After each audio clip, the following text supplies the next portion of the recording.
Please don't leave me here alone. I have to go. But I love you. I know. The moment the wagon wheel stopped outside their old cabin, Sarah knew something terrible was about to happen. The air felt too still. Even the wind seemed to hold its breath. Her mother lay inside the dim cabin, coughing so hard it shook the frail bed frame.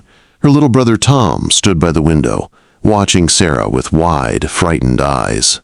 Their life had been falling apart for months, but that day felt different, heavier. Like the world was shifting under her feet. Sarah pushed open the cabin door and stepped inside, brushing snow off her shoulders. She carried only a small bundle of food she had earned by mending clothes for half the settlement. It wasn't enough. It was never enough. Her mother tried to sit up when she entered. "You're late," she whispered. "I worked as long as I could." Sarah replied gently, "We need the money."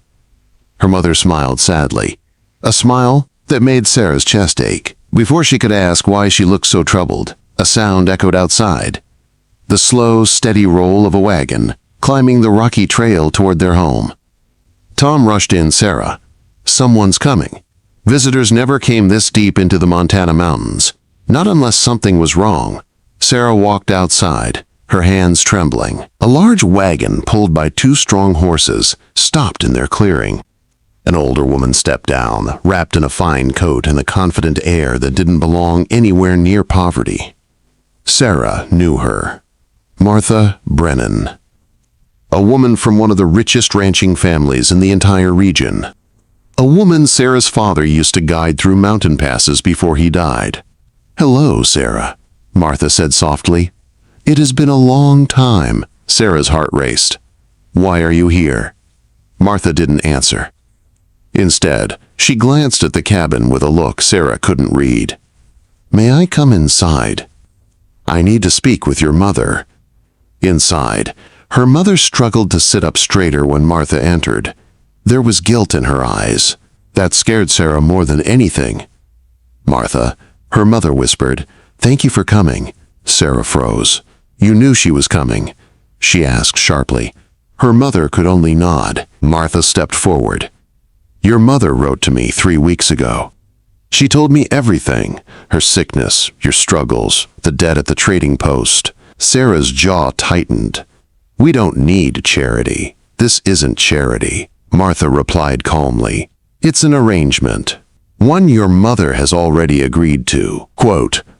Sarah felt like the floor disappeared beneath her. What arrangement? Her mother covered her mouth with a shaking hand. Tears spilled down her face. "I did it to save you," she whispered. "To save Tom. I couldn't die knowing you 2 would starve." "Ma, what did you do?" Martha pulled out a folded paper. "My nephew, Caleb Brennan, needs a wife," she said plainly. Sarah felt like she'd been struck. "Hey, a wife?" Martha nodded. 2 years ago, he was attacked by a grizzly. His legs were badly damaged. He walks with a cane now. The injury changed him. He's shut himself away, bitter, angry, refusing to see anyone. Sarah shook her head in disbelief. "What does that have to do with me?" "He needs companionship," Martha said, "a partner. Someone steady. Someone strong." Her mother choked on a sob. "In exchange," Martha continued, "I will pay for your mother's treatment immediately. Tom will be sent to a proper school. Your family will never struggle again." "No," Sarah whispered. "Number. You sold me. I saved you." Her mother cried, "Sarah, I'm dying. When I'm gone, what happens to you? What happens to Tom? You needed a way out. And he needs someone too."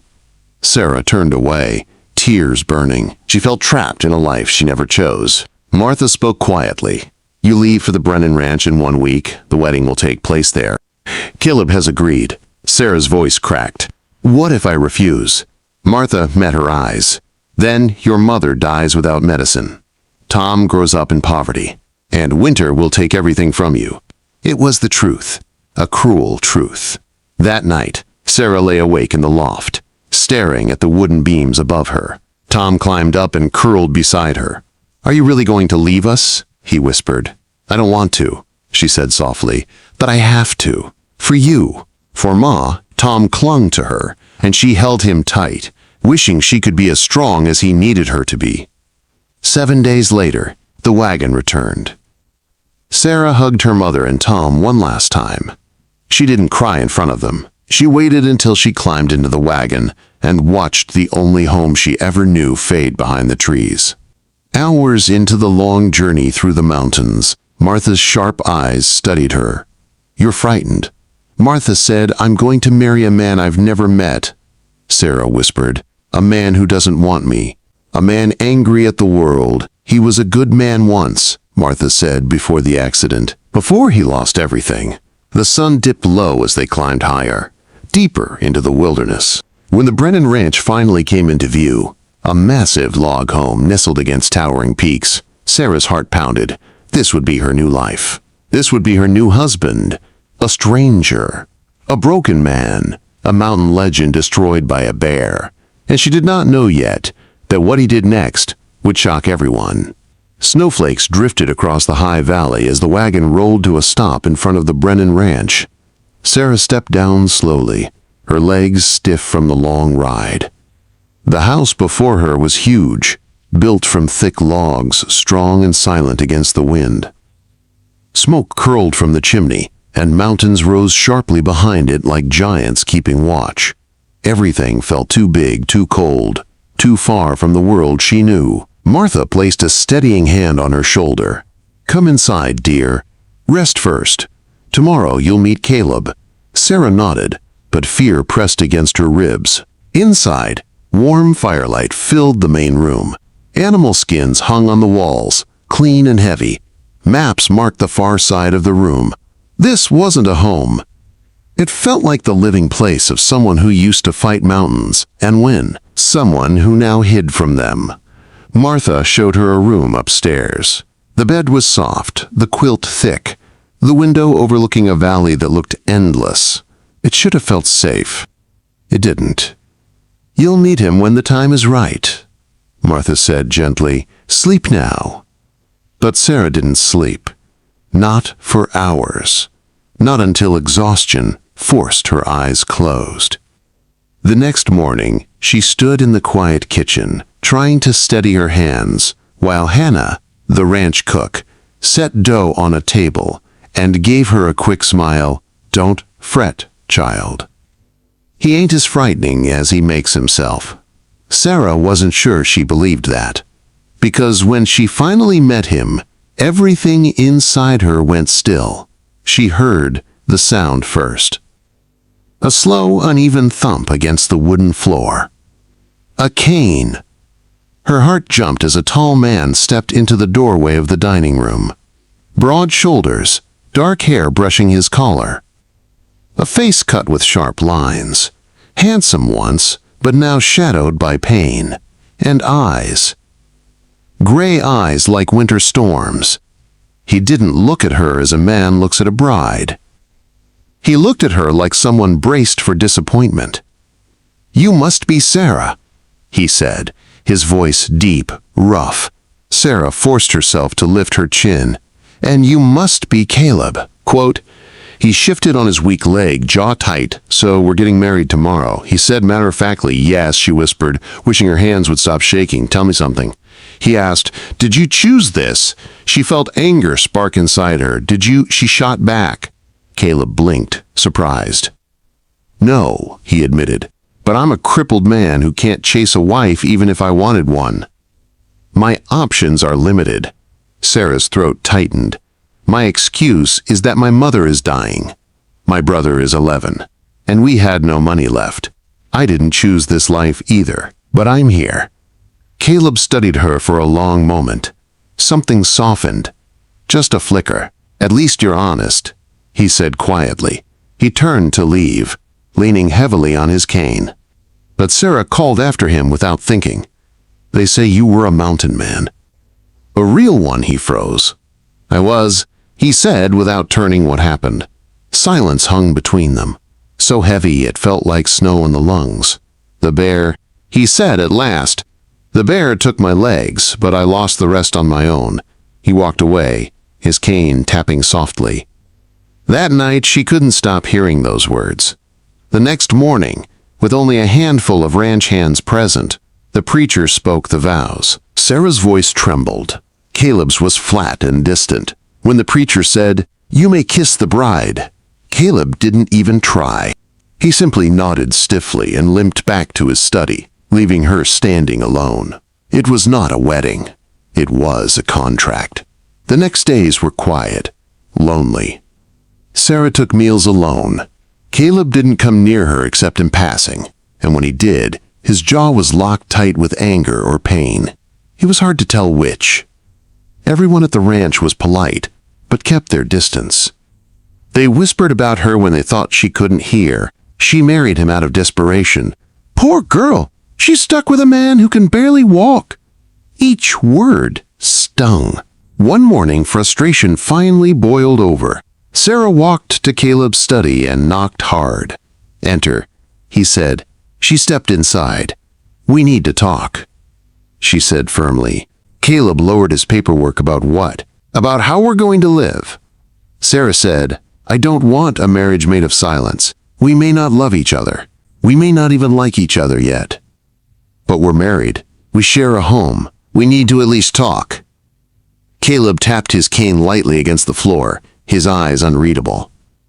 "And what do you suggest?" he asked. "We share meals," Sarah said. "We speak like two people trying to survive under the same roof. No pretending, no faking. Just trying." Caleb stared at her, long and hard. Finally, he nodded. "Fine," he said, "we'll dine together." Sarah exhaled in relief. "But don't expect cheerful conversation," he added flatly. "I expect nothing," she replied. Except effort at supper that night, he actually appeared. He moved slowly, painfully. She waited until he sat before sitting herself. For a few minutes they only passed food across the long wooden table. Then he broke the silence. "How is your mother?" Sarah blinked. She hadn't expected kindness. "She's better," Sarah said softly. "The medicine Martha brought helped." Caleb nodded, eyes lowered. "I'm glad." The next night he asked about Tom. The night after that, he told her the weather would turn soon. Small things, tiny steps. One evening, she found him sitting on the porch, staring at the mountains with a look that didn't belong to the man she'd married. It belonged to someone wild and whole. She sat beside him. "You miss them," she said quietly. "Every day," he whispered. She hesitated, then asked, "Will you tell me what it was like?" Being a mountain man, Caleb looked at her for a long moment. Then he began to talk. For the first time, his voice changed, filled with life, with memory, with grief and pride woven together like two threads that refused to separate. He told her about tracking elk through snow, climbing peaks at dawn, reading the sky like a map only he understood. And as she listened, Sarah finally understood something. She wasn't living with a stranger. She was living with a broken legend. A man whose body had failed him, but whose heart still beat with the mountains. And she didn't know yet. She was about to change his life more than he would ever change hers. Winter tightened its grip on the mountains. But inside the Brennan Ranch, something unexpected was beginning to thaw. What started as small conversations turned into longer talks by the fire. What began as two strangers making the best of a contract slowly grew into something neither of them had planned. One quiet morning, Sarah stood on the porch watching fresh snow blanket the valley. The world looked peaceful and untouched. She didn't hear Caleb step out until his cane tapped softly behind her. "Beautiful, isn't it?" he murmured. She nodded. "My father used to say the mountains in winter demand respect." Caleb gave a faint smile. "Your father was right." She glanced at him carefully. "Do you miss riding up there?" He let out a breath. "More than I can say." Sarah hesitated, fear and hope mixing inside her. "Then let's go," she said. He turned sharply. "Go? Sarah, I can barely make it across the yard some days." "You can ride," she said. "I've seen you in the barn. We don't have to go far. Just enough for you to feel the mountains again." For a long moment he didn't speak. She saw the longing in his eyes, fighting with the fear of failing, fighting with pride, fighting with the memory of pain. Slowly he nodded. "All right," he said softly, "but if I can't." "Then we turn back," she finished. No shame in trying. They saddled the horses together. Caleb moved slowly, careful with every motion. With Jacob's help, he mounted using a special block. Then they started.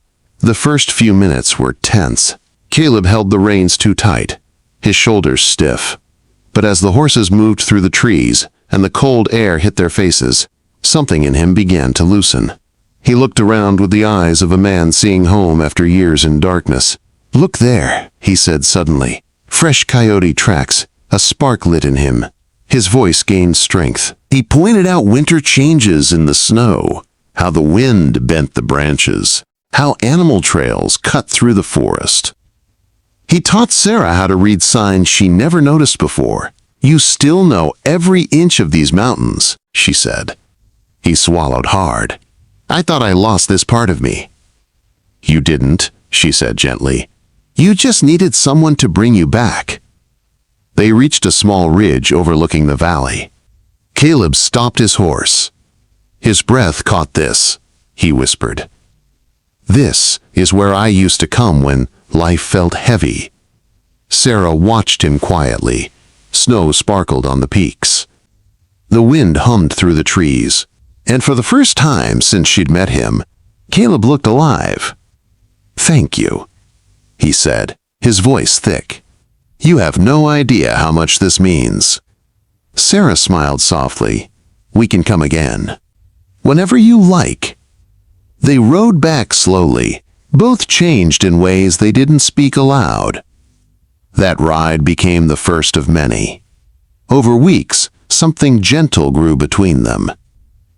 Caleb laughed sometimes. Sarah looked forward to hearing his cane tap in the hallway. They shared stories, shared worries, shared quiet moments that felt safe. One night, after supper, they sat by the fire. Caleb stared into the flames, thinking. "Sarah," he said quietly, "I never asked, but have you forgiven your mother?" She looked down at her hands. "Some days I think I have. Some days, it still hurts. She made a desperate choice." He said, "One that gave me a wife and gave you a chance at life." Sarah's voice was soft. I know Caleb reached for her hand, slowly, carefully, as if unsure whether he was allowed. She didn't pull away. "I want you to know something," he said. "I didn't just accept you because Martha insisted. I accept you now because I want you here." Sarah felt her heartbeat quicken Caleb. "I know how we started," he said, "but if I could go back and choose freely, I think I would choose you." A single tear escaped her eye. She squeezed his hand gently. "I think I would choose you too." Their first kiss was quiet and soft, like the snow outside. But it changed everything. From that night on, they were no longer strangers. They walked through winter together, building a marriage shaped not by a contract, but by choice.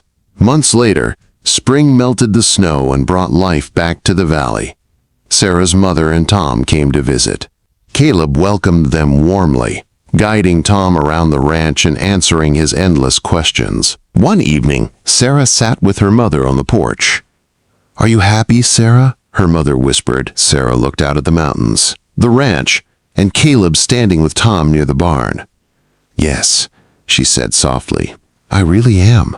Her mother cried with relief, and Sarah held her hand. As months turned into years, the ranch grew, their home filled with laughter and warmth. Caleb learned to live with his injury, no longer seeing it as an end, but a new beginning. Sarah found purpose and strength she never knew she had. One summer afternoon, she and Caleb rode up the ridge again, their hands brushing as they sat on horseback. "Do you ever regret how we started?" Sarah asked. Caleb shook his head. "No," he said, "because it brought me you." She leaned closer, resting her head on his shoulder. "And you brought me everything I thought I lost." She whispered, "Family, safety, love." They sat together, the mountains rising around them like old friends. Two people once bound by desperation, now bound by love they chose every day. And everyone who knew their story said the same thing. No one expected the disabled mountain man to love so fiercely. No one expected the girl who was forced into marriage to find her true home. No one expected the impossible to become the most beautiful thing in the mountains.